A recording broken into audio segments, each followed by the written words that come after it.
नमस्ते, मेरो नाम प्रकाश। म अहिले जापानमा बस्छु। मेरो जन्म चाहिँ नेपालमै भएको हो। आजभन्दा धेरै वर्ष पहिला भनौँ न, अब अलिकति उमेर पनि भयो।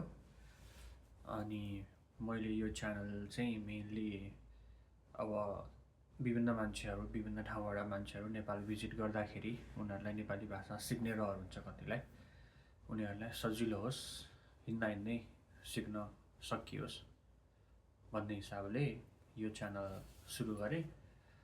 यसमा चाहिँ मैले सिम्पल नेपाली भाषाको प्रयोग गरेर डे टु डे लाइफको, दैनिक जीवनको क्रियाकलाप, एक्टिभिटिजहरूको बारेमा कुरा गर्नेछु।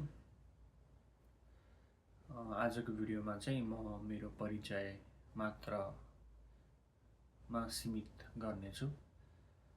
म चाहिँ नेपालको काठमाडौँ नजिकैको एउटा गाउँमा जन्मेको, त्यतै हुर्केँ, त्यतै स्कुल गरेँ।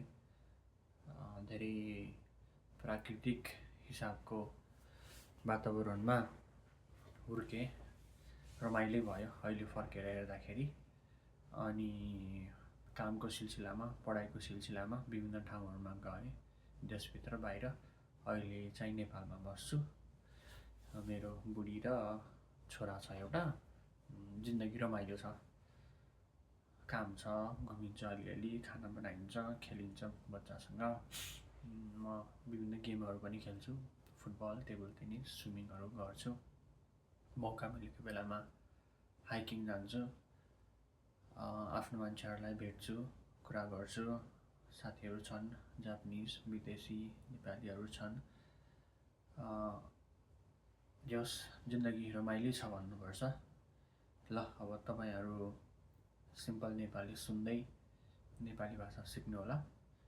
अनि केही क्वेसनहरू, कुनै पर्टिकुलर स्टाइलको भिडियोहरू हेर्न अथवा सुन्न चाहनुहुन्छ भने तल कमेन्टमा पनि लेख्नु होला। आजलाई यति नै, है त।